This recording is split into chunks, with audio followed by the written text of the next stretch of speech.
Hi, guitars are a lot of fun, especially if they play well and play in tune. Today we're going to take an in-depth look at intonation. We're going to start with the standard intonation procedure of the open string referencing the 12th fret. We're going to go way beyond that with other factors that can cause your guitar to play out of tune and show you how to fix those. We're also going to show you how to play your guitar in tune. I hope you stay with us. This is a three-part series. Here comes part one. Okay.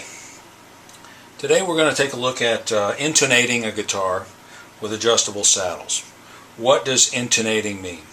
When most people talk about intonation of the guitar, they're talking about referencing the 12th fret and using that as an exact spot for half of the total string length from nut to bridge. And the assumption is that the nut's in the right place, all the frets are crowned properly, and all the frets are in the right place. And that the action is low enough to where you're not over-tensioning the strings when you push down to fret a note.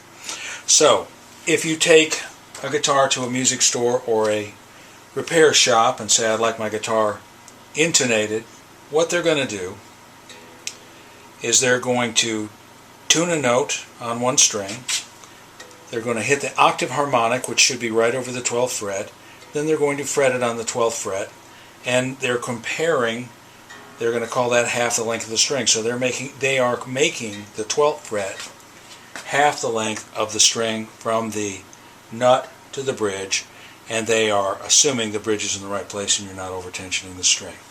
That's all they're going to do typically, unless you ask them to do some other things. So here's how you do that, just so you'll know if that's why you tuned in.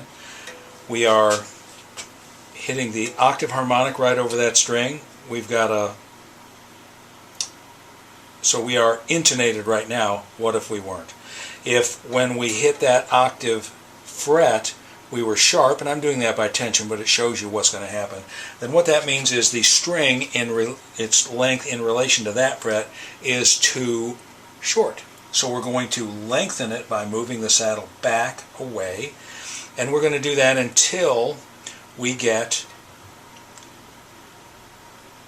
the proper note on the fret. Then we're going to move to the next string, we're going to tune it,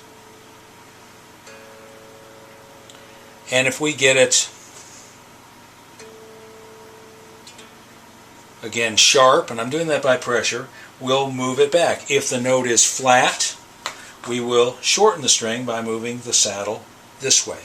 And we do that with all the strings, and it takes a little bit of tweaking. And Telecasters are a little different than Stratocasters, and they're a little different than Les Pauls. They all have a different mechanism. But the means that you do it, the way you do it, by just moving the saddles forward and backward in relation to the 12th fret using the open string, is pretty much the same.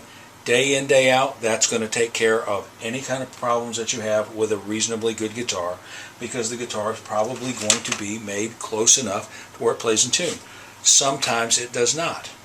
Why would that be? Well, we have made an assumption. We are using the string from the nut to the bridge. We are, like I said before, assuming that the nut is in the right spot, that the slots are cut so that the string mutes off the end of the nut, not someplace in the middle where the slots are not cut properly.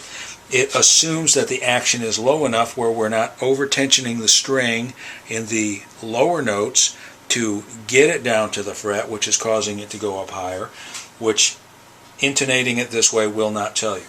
So if you've done the intonation job on your guitar, or had it done, and you still have some issues with playing in tune or the guitar being in tune, then possibly you've got some other issues going. Let's take a look at the nut first.